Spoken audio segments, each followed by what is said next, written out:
Students, हम आज पढ़ेंगे पोजीशन ऑफ वॉइड्स। ठीक है बेटा, जो एटम के बीच में खाली जगह बन जाती है उसे हम लोग वॉइड कहते हैं। ये आप पढ़ चुके हो पहले।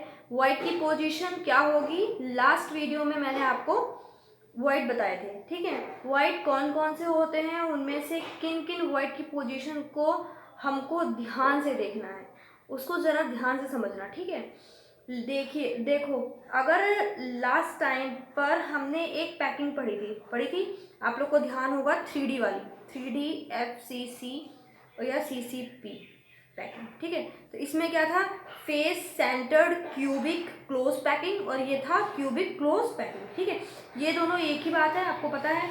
और ये 3D होती है। ये पैकिंग कैसी होती है, आपको पता है कैसी होती है, ABC टाइप, है ना।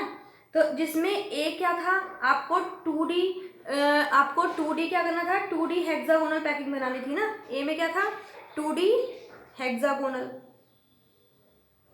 पैकिंग पढ़ा था ना हमने पिछली बार, देखो यहाँ पे बना हुआ है। और बी में क्या था बेटा, बी के लिए हमें क्या करना था, टेट्राहाइड्रल सारे वॉइड कवर करने थे। क्या करना था, टेट्राहाइड्रल वॉइड कवर करने थे हमें उसमें। ठीक है, और सी में हमें क्या करना था, सारे ऑक्टाहाइड्रल वॉइड कवर करने थे। इतनी बात समझ में आई आप लोगों को कि क्या क्या करना था। उसमें जो है टेट्राहाइड्रल करने हैं, उसमें ऑक्टाहाइड्रल करने हैं। यहाँ पर 3D के अंदर जो दो मेन वॉइड हैं, कौन से, तो टेट्राहाइड्रल और ऑक्टाहाइड्रल, उनको आप लोगों को के दर्शन हो जाते हैं। किस में हो जाते हैं, इस वाले में, 3D वाले में। ठीक है, FCC में। सबको समझ में आ रहा है जो मैं बोला। तो हमको ये समझना है कि टेट्राहाइड्रल वॉइड एक्चुअली में यूनिट सेल में कहाँ होते हैं। क्लियर, आ रही बात समझ। टेट्राहाइड्रल वॉइड हैं वो यूनिट सेल में कहाँ होते हैं, उनकी पोजीशन क्या होती है। ठीक है, और ये सवाल बहुत बार पूछा जाता है। और ऑक्टाहाइड्रल वॉइड कहाँ होते हैं, और ये भी टेट्राहाइड्रल वॉइड का मतलब क्या है, पहले वो जान लेते हैं हम। ठीक है, मतलब ये बात ध्यान रखना है कि कौन सा क्वेश्चन पूछा जाता है। तो ये पूछा जाता है कि टेट्राहाइड्रल वॉइड यूनिट सेल में कहाँ होते हैं, इनकी पोजीशन कहाँ होती है, और ऐसा ही ऑक्टाहाइड्रल वॉइड भी कहाँ होते हैं। ठीक है, तो सबसे पहले हम क्या समझेंगे, टेट्राहाइड्रल वॉइड का मतलब। तो सबसे पहले हम जानते हैं टेट्राहाइड्रल वॉइड। बेटा, टेट्राहाइड्रल वॉइड आपको पता है 4 बॉल्स का बनता है। ये तो मैंने आपको बताया। जैसे मान लो एक नीचे रखी हुई बॉल है, ये रही। ठीक है, और ऐसे ही एक 3 बॉल ऊपर रखी है। ठीक है, तो बीच में जो स्पेस वॉइड है, जगह रह गई, उसे क्या कहते हैं, हम टेट्राहाइड्रल वॉइड कहते हैं। ये तो आपको पता है, ये मैं पहले ही बता चुकी हूँ। ठीक है, तो टेट्राहाइड्रल वॉइड किधर होते हैं ये हमें पता करना है। जैसे देखो, आप एक चीज़ समझो कि अगर मान लो टेट्राहाइड्रल वॉइड जैसे बॉडी डायगोनल होती है ना, और वो भी एक नहीं 2 होते हैं। अब ये कैसे होते हैं, मैं आपको डायग्राम के अकॉर्डिंग समझाती हूँ। देखो, जैसे मान लो रूम है, रूम अपने रूम में जहाँ बैठे हो वहाँ देखना। जैसे मैंने ये ले लिया, ठीक है, ये रूम बना है, उसका मैं जैसे एक ये कोना और एक ये कोना ले रही हूँ। दीवार एक ही है, देखो वॉल एक है, उसी वॉल का ऊपर वाला कोना नीचे वाला कोना। तो ये जो है आपका जो बनेगा, ये तो होगा फेस डायगोनल। ठीक है, लेकिन अगर ये कोना और ये कोना ले लूँ अपोजिट, तो ये क्या हो गया आपका बॉडी डायगोनल। बात समझ में आ रही है। जो एक कोना दूसरा, दूसरी दीवार का दूसरा कोना नीचे का, तो वो तो हो गया आपका बॉडी डायगोनल। लेकिन आपका एक ही दीवार का ऊपर का और नीचे का कोना ले रहे हो, तो वो हो गया फेस, क्योंकि एक ही फेस का है वो। आ रही है समझ में। तो बेटा, लेकिन अगर मैं कहूँ कॉर्नर को जस्ट अपोजिट ले लें, है ना, वही वाली बात है, तो आपका क्या होगा, face centred cubic close packing पहले यहाँ बनेगा। क्लियर, कैसे बनेगा, क्योंकि यहाँ पे ना पॉइंट्स होते हैं, आपको पता ही है ना, एटम्स रखे रहते हैं। क्लियर, तो इनका ये देखो, आपने ये लिया ना, तो इसका मतलब हम यहाँ पे क्या ले रहे हैं, ये लाइन ले रहे हैं, ये तो लाइन निकल कर आई हमारी। तो समझ में आया ना आपको। फिर यहाँ पे अब ये देखो कि यहाँ पे कितने हैं। एक तो बेटा सेंटर में होगा, देखो एक तो ये पॉइंट आया, एक ये पॉइंट आया, मतलब 2 तो एटम है ही। और ये तो कितने हो गए, 4 सेक्शन हुए, 1 2 3 4 हुए। और आपको मैंने पहले बताया था टोटल दूरी कितनी है, 4r, और वो कितने, उसकी वैल्यू किसके बराबर आई थी, √3a की। ठीक है, यदि ये √3a भी वैल्यू मानी जा सकती है, आ रही है ना। तो इसमें जो टेट्राहाइड्रल वॉइड है बेटा, वो जो है सेंटर पॉइंट का नहीं माना जाएगा, टेट्राहाइड्रल वॉइड ये माने जाएंगे। क्यों, देखो एक तो यहाँ एक यहाँ और एक यहाँ। अब देखो जब इसको बनेगा, एक इसका बनेगा और एक इसका बनेगा, समझ में आ रहा है? एक ये बना, एक ये बना और एक ये बना। तो ये बनने के बाद देख रहे हो आप टेट्राहाइड्रल वर्ड बन रहा है ना, टेट्राहाइड्रल बन रहा है। एक यहाँ रहेगा, ये रहेगा अपर में। तो मैंने कहा था ना एक जो है नीचे की साइड होता है और 3 उसके अपर। देखो ये मतलब सॉरी यहाँ नहीं, ये रहा, मैं इस पे बनाती हूँ साफ साफ से, इसे डायग्राम समझ नहीं आएगा। देखो ये ठीक, एक तो ये हो गया आपका, हुआ ठीक, एक तो आपका यहाँ हो गया, एक ये हो गया और एक ये हो गया। देखो एक तो ये बना, एक ये बना, एक ये बना और एक ये आपका है, ठीक है। तो हो गए पूरे टेट्राहाइड्रल। क्लियर? अब तो समझ में आया। तो इसमें ही बेटा टेट्राहाइड्रल वर्ड है। जब इसको हमने पीछे से लिया, पूरा इसका बॉडी लिया, बॉडी डायगोनल ले रहे हैं, तो बॉडी डायगोनल के लिए हमें इसे पीछे बढ़ाना है, जो मैंने लाइन ये ले ली है, ठीक है।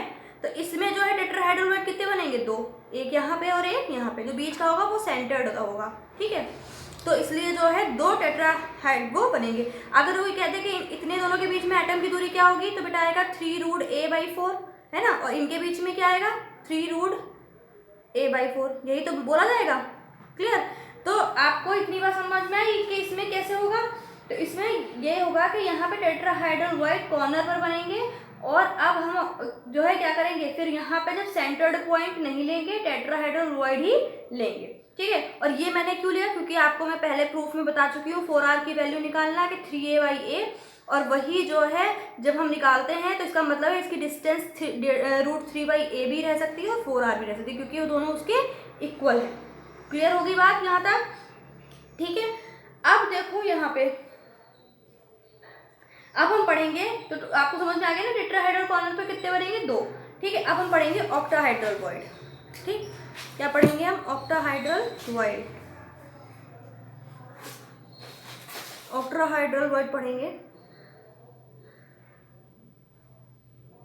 देखो इसमें क्या होता है बेटा ऑक्टाहाइड्रल वर्ड में, इसमें जो है एक तो 2 चीजों का ध्यान रखना है। एक तो होता है देखो बॉडी सेंटर्ड, ठीक है, पर होते हैं, और एक होते हैं बेटा ये सेकंड वाला जो होता है वो होता है एज सेंटर, ठीक है।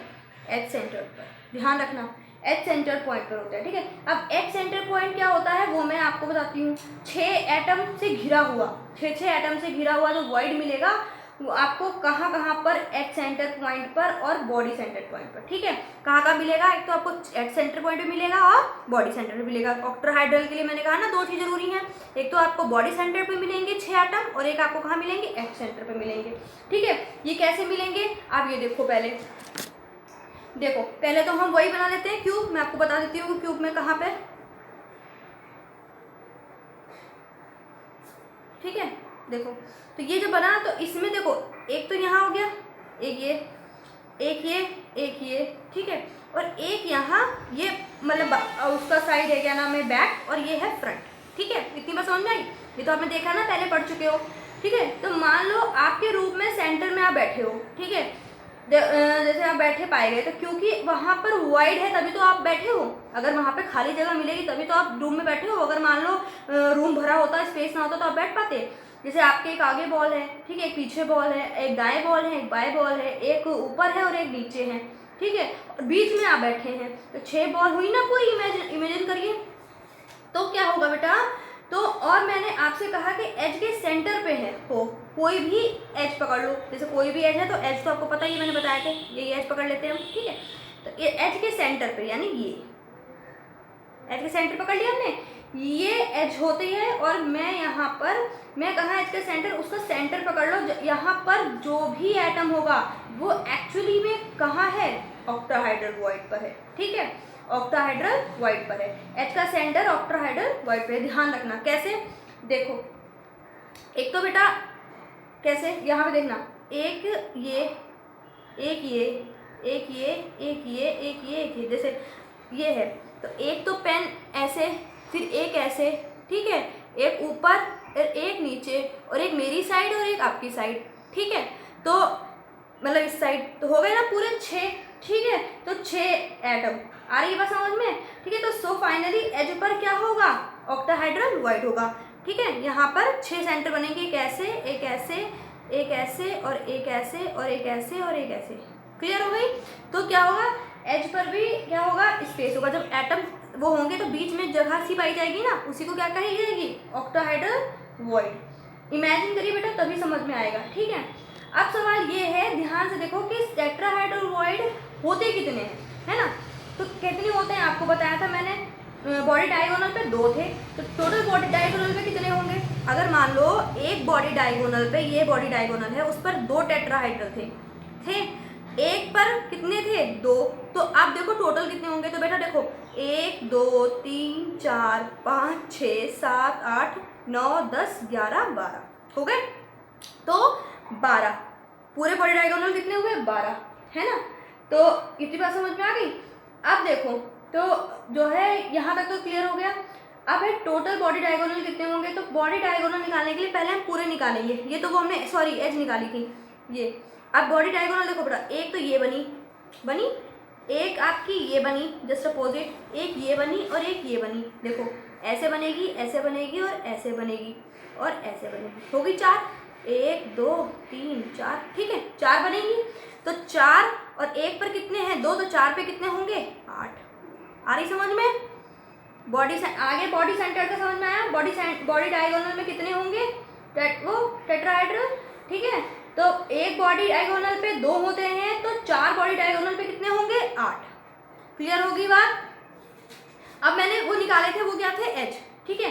तो अब क्या है, बॉडी सेंटर तो बेटा आपकी कितनी हुई, 1, क्योंकि बॉडी सेंटर में तो आपको पता है ना एक ही होता है। जब बॉडी सेंटर में आपने रैंक पढ़ी थी तो कितनी थी वो, 1, ठीक है। तो ऑक्टाहाइड्रल के लिए जब हम निकालते हैं तो हमने क्या कहा था, 2 चीज़ों को ध्यान रखते हैं, तो बॉडी सेंटर्ड का और एक एज का कहा था मैंने अभी पीछे। तो बॉडी सेंटर्ड में कितने होते हैं, 1 होते हैं, ठीक है। और एज मैंने आपको कितने बताया अभी, 12, जो ये निकाले थे 12। कैसे, 1 2 3 4 5 6 7 8 9 10 11 12 हो गए। और आपको पता है कि जो एटम होता है, एटम, ठीक है, वो उसका 1/4 वो एक मतलब आधा हिस्सा टच में रहता है और आधा हिस्सा उभरा रहता है। ये अभी आपको मैं पहले समझा चुकी हूँ। तो 1/2 हिस्सा जो है उसका क्या है, रखा हुआ है, और 1/2 हिस्सा जो है उसका ऊपर है, जो टच में नहीं है, ऊपर में है। तो इसका कितना हुआ, 3। तो टोटल ऑक्टाहाइड्रल के कितने हो गए, कितने हुए, 4। क्लियर हो गई बात। तो जो है बेटा क्यूब में एच सेंटर 12 होते हैं, तो बात क्लियर हो गई। अब जैसे आप एक बात समझो, जैसे कैटायन होते हैं, ठीक है, कैटायन तो वो क्या है, वॉइड के अंदर होते हैं। क्लियर, मतलब जो कैटायन होते हैं वो वॉइड के अंदर ही रहते हैं। वॉइड का मतलब होता है बेटा एटम के रहने की जगह, ठीक है, क्योंकि एनायन बड़े होते हैं और कैटायन छोटे होते हैं। तो एनायन पैकिंग बनाते हैं और कैटायन क्या करते हैं, इन वॉइड के अंदर ही रहते हैं। जैसे आपकी मम्मी आपसे कहते हैं कि आप इसमें ना लड्डू भरो, ठीक है, तो लड्डू में आपने बेटा ठसम ठस भर दिए बिल्कुल, ठीक है, और ठसम ठस भरने के बाद भी आपने देखा तो उसमें हल्की सी ना वॉइड रहेगी ना। तो हम ऐसा तो नहीं है कि वो जो वॉइड रहेगी इसमें हम कुछ भर नहीं सकते, हम इसमें बादाम रख दें, कुछ भी रख दें, ठीक है। तो ये तो हो गए आपके पैकिंग बनाने के लिए एनायन बड़े, और जो छोटे छोटे से हो गए वो हो गए कैटायन, ठीक है। तो इसलिए क्या होगा कि हम एनायन, तो बात समझ आ गई ना। तो इस तरीके से क्या है, हम इन्हें फिल कर सकते हैं। तो रैंक क्या होती है, रैंक तो आपने पढ़ी थी, आपने रैंक की वैल्यू को जाना था, ठीक है। तो रैंक आपने जब जाना था तो मैंने आपको बताया था कि रैंक कितनी निकली थी उसकी, टेट्राहाइड्रल की 4।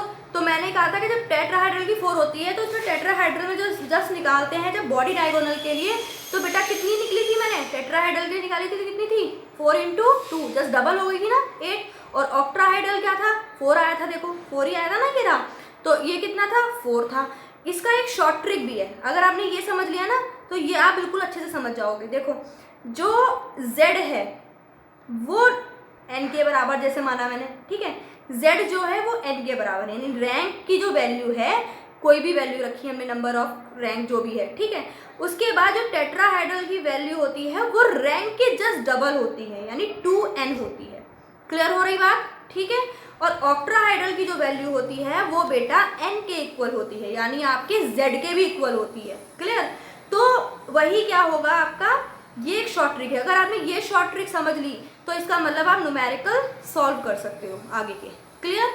तो यहाँ तक हमने पढ़ लिया, अब हम पढ़ेंगे अपनी नेक्स्ट वीडियो में। क्लियर। ध्यान से पढ़िएगा बेटा, कोशिश पूरी करिएगा, क्योंकि ज़्यादातर ये चैप्टर इमेजिनरी है, ठीक है। और मैं क्लास में तो हूँ नहीं जो मैं आपको पूरा चौक और वो ऐसे पकड़ के वो वैसे मैं समझा सकूँ, ठीक है, या वॉल के अंदर। आप इमेजिन करो कि जैसे मैं जो बोल रही हूँ कि आप बैठे हो रूम में और किधर किधर पॉइंट्स हैं और किधर किधर एटम सेट हो सकते हैं, किधर कॉर्नर हैं, ठीक है, उन्हें इमेजिन करो और आपको बहुत अच्छा क्लियर हो जाएगा। ठीक है, थोड़ा इमेजिनरी पावर को बढ़ाओ, क्योंकि इस चैप्टर में मैंने स्टार्टिंग में ही बोला था कि इमेजिनेशन पर ही ये पूरा चैप्टर डिपेंड करता है आपकी। क्लियर? Okay, good luck.